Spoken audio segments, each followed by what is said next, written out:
ఆడజన్మ కన్నీటి అలల సాగరం, చూస్తే చిన్నదే కాని బాధల భారం. ప్రతి అడుగులోనూ పరీక్ష, ప్రతి చూపులోనూ నిరీక్షణ. ఆశల రెక్కలు కాలి, గుండెల్లో మూగవేదన. ఆ కన్నీళ్లలో ఉన్నది పిరికితనం కాదు, ఆమె నవ్వే పెదవుల వెనక ఉన్న విషాదం.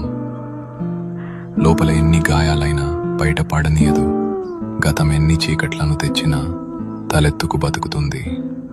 తన కన్నీరు అణువణువున ఒక కథ. ఆ కథలో ప్రేమ ఉంది, బంధాల కష్టం ఉంది. అయినా ఆ కన్నీరు ఆమెను బలహీనం చెయ్యలేదు. అది ఆమెలోని ఆత్మగౌరవాన్ని పోషించింది. ఏమీ చెప్పకుండానే ఎన్నో నేర్చుకున్నది. ఏదైనా సరే ఎదురు నిలిచి పోరాడింది. ఆమె బాధ ఆమెకు ఒక ఆభరణం, అది ఆమె గర్వం, ఆమె నిజమైన అందం. ఇది ఒక ఆడపిల్ల కన్నీరు.